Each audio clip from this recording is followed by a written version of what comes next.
लखनऊ के अधिवक्ता ज्योति राजपूत बनी बेसहारों का सहारा। पूरा मामला उत्तर प्रदेश के बरेली जनपद क्योंला का है, जहां पर हम आपको बता दें कि लगभग 4 माह पहले अमीर अहमद और छोटे मानसिक रूप से विक्षिप्त अपने घर से चले गए थे, जिनकी काफी खोजबीन की, मगर उनका कोई पता नहीं चला।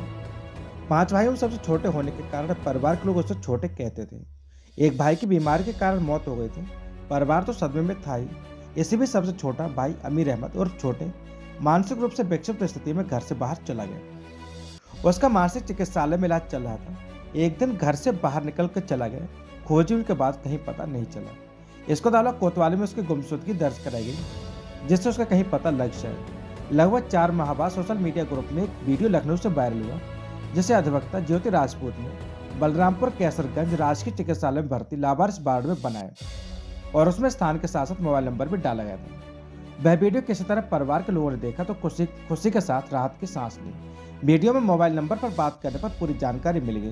परिवार के लोगों ने इसकी सूचना अवलोक कोतवाली को दी। पुलिस ने हर संभव सहयोग करने का आश्वासन दिया। सभी दस्तावेज साथ ले जाने को कहा। इसमें सहयोग हेड कांस्टेबल मधुसूदन सिंह और हेड कांस्टेबल अरुण कुमार ने किया।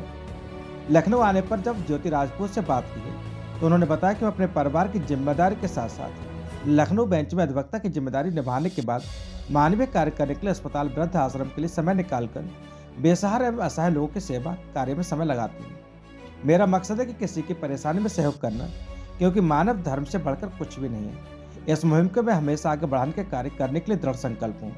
मेरे साथ और भी ऐसे लोग इस मुहिम में जुड़े हैं जो हमेशा सहयोग करते हैं। आखिर में उन्होंने बताया कि सभी को साथ देना चाहिए। अस्पताल में आकर उन्होंने सभी लावारिस लोगों का हालचाल पूछा एवं हर संभव मदद करने का आश्वासन दिया। उन्होंने बताया कि जब हम पहली बार इस वार्ड में आए थे तो यह देखभाल की कोई सुविधा नहीं थी, गंदगी भी रहती थी। यह देखकर मुझे बहुत आश्चर्य हुआ और ना यह कोई स्टाफ वीडियो बनाने देता था। लेकिन मैंने एक याचिका लखनऊ कोर्ट में डालकर उस पर विचार करने के लिए लिखा। मुझे उम्मीद थी कि फैसला मेरे हक में आएगा और मुझे यह हक दिया गया कि आप वार्डों के साथ साथ मरीजों से मिल सकते हैं और उनके हक की आवाज़ उठाने के लिए स्वतंत्र हो। मैं इसके लिए लखनऊ बेंच का धन्यवाद करती हूँ कि मुझे बेसहारा लोगों का सहारा बनने का मौका मिला। मेरा मकसद अपना प्रचार प्रसार करने बल्कि मैं चाहती हूँ कि हमारे आगे और भी युवा पीढ़ी आगे आकर इस मुहिम को आगे बढ़ाए एवं समाज को नई दिशा देने का कार्य करे, जैसे कमजोर मानसिक बुजुर्ग बच्चों की मदद हो सके, जैसे समाज को नई दिशा मिले। 13 महीने बाद मिला खोया हुआ अमीर अहमद परिवार में खुशी की लहर दौड़ गई। वहीं लोगों ने ज्योति राजपूत का धन्यवाद दिया। सच से कनेक्शन के लिए संत प्रसाद शर्मा की रिपोर्ट। अभी तक हमने कोई संस्था नहीं बनाई है। मैं आपको इस बारे में जानकारी देती हूँ कि ये मुहिम मैंने व्यक्तिगत रूप से ही आज से 4 से 5 साल पहले शुरू करी थी, क्योंकि मैं वृद्धाश्रम में जाती थी। वहाँ ऐसे लोग मुझे मिलते थे जो अपने परिवार से बिछड़े हुए थे और उस वृद्धाश्रम में रोते बिलखते रहते थे कि मुझे अपने परिवार के पास जाना है, लेकिन कोई भी उन पर ध्यान नहीं देता था। फिर मैंने अपने स्तर से काम करना शुरू किया। एक बार तो एक दादी के लिए बिहार भी गई थी, लेकिन दुर्भाग्य की बात थी कि उनके बच्चों ने उन्हें वापस लेने से मना कर दिया। और कई परिवार हैं जो अपने परिवार के सदस्यों को लेने से मना कर देते हैं, वो जानबूझ के उनको छोड़ देते हैं। तो मुझे खुशी है कि ये लोग अपने भाई से प्यार करते हैं। उनकी मानसिक स्थिति खराब होने के बावजूद भी उन्हें अपनाने के लिए तैयार है। इतना खोज रहे थे, पुलिस से भी उन्होंने सहायता ली, गुमशुदगी की रिपोर्ट दर्ज करवाई।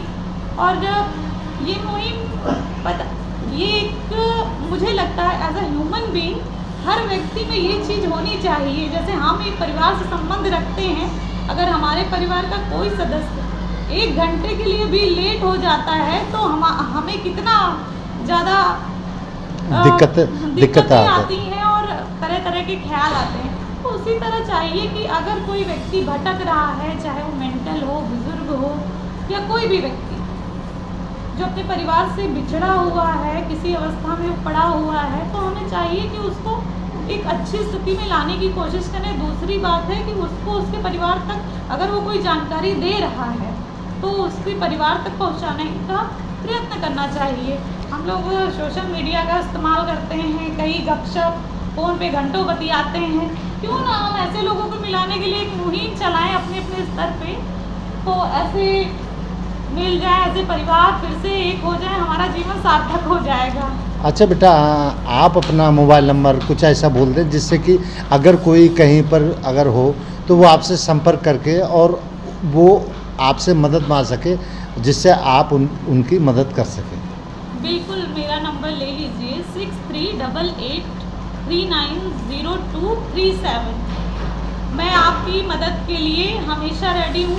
कोई सड़क पे पड़ा है, कोई जिसका इलाज नहीं हो रहा है, वो आर्थिक रूप से सक्षम नहीं है, तो मैं कोशिश करूँगी अपने स्तर से कि उसकी मदद हो जाए। अगर अब मेरे स्तर से नहीं होती है तो माननीय न्यायालय तक मैं उस बात को पहुँचाऊँगी। और मुझे हमेशा की तरह, जैसे कि माननीय न्यायालय ऐसे मामलों को गंभीरता से लेती हैं और ऐसे लोगों की सहायता भी करते हैं।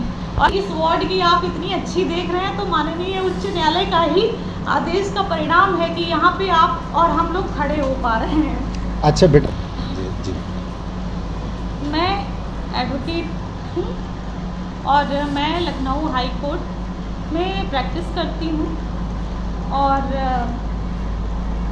ज्योति राजपूत। मेरा नाम ज्योति राजपूत है और मैं लखनऊ हाई कोर्ट में प्रैक्टिस करती हूँ एक अधिवक्ता के रूप में और एक समाज सेवी के रूप में। समाज सेवी तो मैं नहीं, समय निकाल कर बेटा, बस एक मानव होने के नाते जितना हो पाता है उससे मैं उतना करती हूँ, क्योंकि एक अधिवक्ता के नाते भी मेरी जिम्मेदारियाँ हैं। दिन भर मैं वहाँ देती हूँ, फिर सुबह शाम जो मुझे वक्त मिलता है या छुट्टियों में टाइम मिलता है तो मैं देती हूँ। लेकिन हाँ, इसमें भी अगर मैं रास्ते से जा रही हूँ, अगर मुझे कोई गंभीर स्थिति में मिल गया तो फिर कोर्ट का काम मैं अपने जूनियर्स पे डाल देती हूँ। फिर मैं उसके लिए जो उचित लगता है मैं उसके लिए करती हूँ। धन्यवाद।